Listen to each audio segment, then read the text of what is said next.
हम G20 summit का एक ब्लैक एंड व्हाइट विश्लेषण करेंगे जो इस हफ्ते 9 और 10 सितंबर को दिल्ली में होने वाला है। यानी ये जो वीकेंड होगा, ये जो इस वीकेंड पर आप G20 समिट का ये पूरा बोलबाला देख पाएंगे। लेकिन इस G20 समिट से पहले हमारे देश में G20 के साथ साथ एक और ग्रुप की चर्चा हो रही है जिसका नाम है G2। G20 तो है ग्रुप ऑफ 20 कंट्रीज, ये जो G2 है ये ग्रुप ऑफ 2 कंट्रीज है, 2 देशों का ग्रुप है, इसलिए इसको नाम हमने दिया है G2। और ये G2 कौन है? रशिया और चाइना, जिनके राष्ट्रपति इस समिट में हिस्सा लेने के लिए नहीं आ रहे हैं। और क्यों नहीं आ रहे हैं, इसका एक ब्लैक एंड व्हाइट विश्लेषण आज हम करेंगे। लेकिन उससे पहले कुछ तस्वीरें आपको हम दिखाना चाहते हैं। ये तस्वीरें सोने और चांदी से बने उन बर्तनों की हैं जिनमें G20 के राष्ट्र अध्यक्षों को और खास मेहमानों को इस बार राष्ट्रपति के न्योते पर राष्ट्रपति भवन बुलाया जाएगा और वहां उन्हें डिनर कराया जाएगा।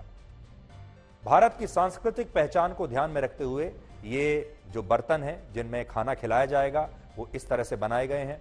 इन बर्तनों पर मोर और दूसरी भारतीय कलाकृतियों को अंकित किया गया है और इसमें दक्षिण के साथ साथ उत्तर भारत के राज्यों की कला को भी प्रमुखता से स्थान दिया गया है। यानी जो बर्तन है वो अपने आप में भारत की संस्कृति मेहमानों को खुद बताएंगे। G20 समिट के बाद होने वाले डिनर के लिए चांदी के कुल 15,000 बर्तनों के सेट तैयार किए गए हैं और इन बर्तनों को तैयार करने वाले ज्यादातर कारीगर जयपुर से हैं। G20 के 23 वर्षों के इतिहास में भारत को पहली बार इस समिट की मेजबानी मिली है और यह न सिर्फ हमारे देश के लिए गर्व की बात है बल्कि हमारे लिए एक बहुत बड़ा अवसर भी है। G20 दुनिया के उन 20 देशों का समूह है जिनकी पूरी दुनिया की जीडीपी में 80% की हिस्सेदारी है। ये समझ लीजिए कि जो दुनिया के सबसे बड़े 20 देश हैं उनका ये ग्रुप है। और जो लोग G20 के बारे में ज्यादा नहीं जानते, आज सरल भाषा में उन्हें बता देते हैं। अब आप इतने बड़े एक्सपर्ट बन जाएंगे G20 के कि कल अपने दोस्तों को भी बता पाएंगे इसके बारे में।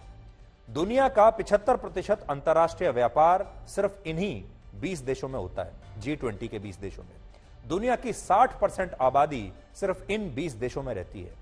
यानी G20 में पूरी दुनिया तो नहीं आती, लेकिन ये वो देश हैं जो पूरी दुनिया को अपने दम पर प्रभावित करते हैं। और सोचिए जब भारत इतने बड़े समिट का आयोजन करेगा तो ये हमारे लिए कितनी बड़ी बात होगी, कितनी बड़ी उपलब्धि भारत के लिए होगी।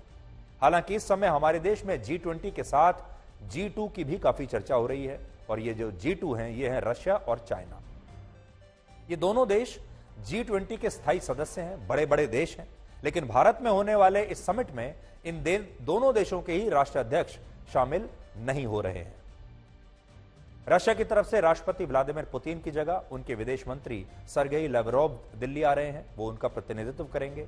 यानी रशिया के विदेश मंत्री आएंगे, जबकि चीन के राष्ट्रपति शी जिनपिंग की जगह उनकी सरकार में प्रधानमंत्री ली कियांग भारत आने वाले हैं। इसके अलावा मेक्सिको के राष्ट्रपति हर साल की तरह इस बार भी G20 में हिस्सा लेने के लिए भारत नहीं आ रहे हैं। लेकिन बाकी 17 देशों के राष्ट्र प्रमुख 9 और 10 सितंबर को दिल्ली में G20 के समिट में शामिल होंगे और इन नेताओं में अमेरिका के राष्ट्रपति जो बाइडेन से लेकर ब्रिटेन के प्रधानमंत्री ऋषि सुनाक तक का नाम शामिल है। इमैनुअल मैक्रों आ रहे हैं, जैसा कि आप यहां तस्वीर में देख सकते हैं, जो कि फ्रांस के राष्ट्रपति हैं।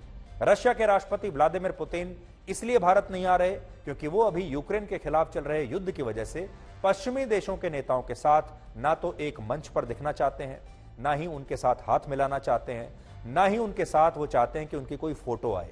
ये पहला समिट नहीं है जिसमें वो शामिल नहीं हो रहे। वो अक्सर पश्चिमी देशों के इन नेताओं को अवॉइड करते हैं और जहां ये नेता जाते हैं वो वहां जाना नहीं चाहते। वो नहीं चाहते कि वो इन नेताओं के साथ दिखाई दें। और व्लादिमीर पुतिन की एक खास बात यह है, वो दोस्ती और दुश्मनी बराबरी के शिद्दत के साथ निभाते हैं। जिनसे दोस्ती निभाते हैं उनसे खुलकर निभाते हैं, लेकिन जिनसे दुश्मनी है दुश्मनी भी खुलकर निभाते हैं। और यही बात वो बताने की कोशिश कर रहे हैं पूरी दुनिया को।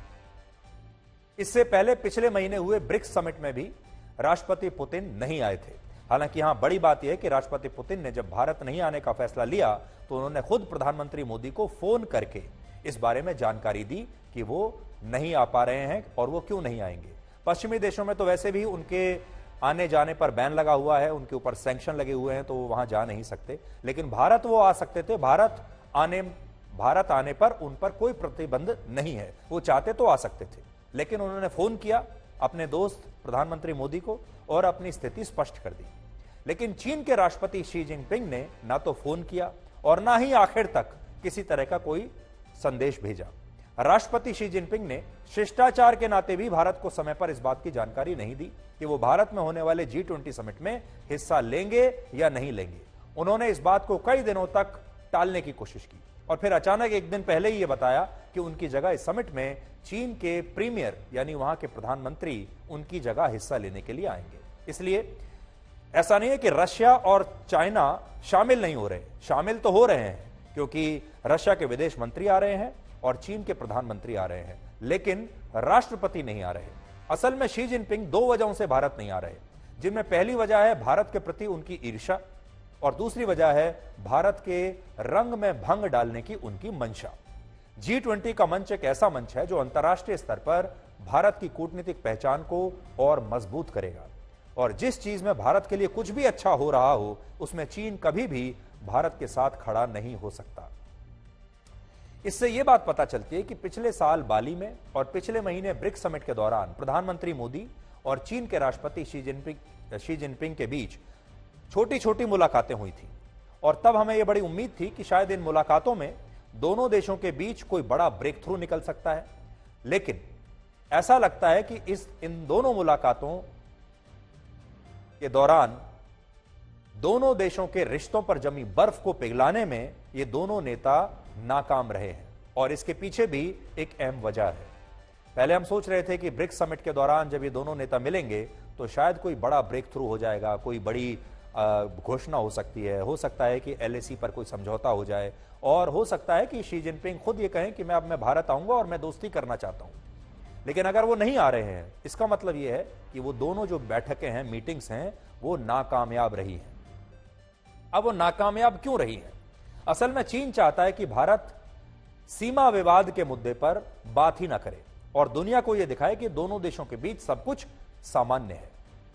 तो वो ये चाहता है कि सीमा विवाद जो है उसे अलग रखा जाए, उसे एक दूसरे पैरेलल ट्रैक पर उसके बारे में बातचीत हम करते रहेंगे, लेकिन उसका असर बाकी के संबंधों पर, बाकी के रिश्तों पर नहीं पड़ना चाहिए, व्यापार पर नहीं पड़ना चाहिए, हमारे दूसरे संबंधों पर नहीं पड़ना चाहिए। सीमा विवाद बहुत पुराना है, उसे अलग से हम निपटते रहेंगे। चीन ये चाहता है, जबकि भारत की रणनीति यह है कि अगर सीमा पर, LAC पर स्थिति सामान्य नहीं है और सीमा पर विवाद बना हुआ है, आप सीमा पर हमें लगातार धोखा दे रहे हैं, तो पहले इस विवाद को सुलझाने पर चर्चा होनी चाहिए और फिर दूसरे मुद्दों पर बात होनी चाहिए। अगर भारत का कहना यह है कि अगर हमारे रिश्ते मीठे नहीं हैं, अगर हमारे रिश्ते असामान्य हैं सीमा विवाद की वजह से, तो फिर हर चीज में असामान्य रहेंगे। ऐसा नहीं हो सकता कि हम व्यापार के मामले में आपके साथ बड़े मीठे बन जाएं और विवाद जो हमारा सीमा पर चल रहा है उस मामले पर हम आपके दुश्मन बन जाएं, कहीं दोस्ती कर लें और कहीं दुश्मनी कर लें। अगर दुश्मनी है तो फिर हर चीज में दुश्मनी है, यह भारत का रुख है और भारत के इसी रुख से चीन परेशान है, क्योंकि चीन यह चाहता था कि वर्षों पहले जैसा होता था, प्रधानमंत्री मोदी की सरकार आने से पहले होता यह था कि चीन मनमानी करता रहता था और भारत ऐसा दिखाता था जैसे सब कुछ सामान्य है, कुछ हुआ ही नहीं है। और वो चाहते हैं कि यह भारत भी वही करे कि हम सीमा पर कुछ भी करते रहें और भारत दुनिया को यह दिखाए कि सब कुछ सामान्य है। यहां एक और महत्वपूर्ण बात यह है कि जो होता है, हमारे यहां कहा जाता है जो होता है वो अच्छे के लिए ही होता है। तो वो नहीं आ रहे हैं शी जिनपिंग, ये भी असल में अच्छा ही हुआ कि नहीं आ रहे हैं और मैं बताता हूं क्यों। भारत में कुछ महीनों के बाद ही लोकसभा के चुनाव होने वाले हैं और ऐसे में अगर राष्ट्रपति शी जिनपिंग G20 समिट के लिए दिल्ली आते तो शिष्टाचार के नाते प्रधानमंत्री मोदी उनका रेड कारपेट वेलकम करते। रेड कारपेट पर आप शी जिनपिंग को चलते हुए देखते, सड़क के दोनों तरफ उनके स्वागत की तस्वीरें देखते। जब वो आते तो प्रधानमंत्री मोदी गर्मजोशी के साथ हाथ मिलाकर उनका स्वागत करते, क्योंकि ये करना ही पड़ता, ये प्रोटोकॉल है, ये शिष्टाचार है, क्योंकि अब वो हमारे मेहमान हैं। लेकिन ऐसे व्यक्ति को जिसने हमारे सैनिकों की हत्या का जो जिम्मेदार है, जिसने हमारी सीमा पर इतना दुस्साहस किया, जिसने सीमा के विवाद को लेकर उसे एक नई ऊंचाइयों तक पहुंचा दिया, उसका स्वागत हम कैसे कर सकते हैं? उसको रेड कार्पेट वेलकम हम कैसे दे सकते हैं? और अगर ऐसा होता तो ये तस्वीरें शायद हमारे देश के लोगों को अच्छी नहीं लगती।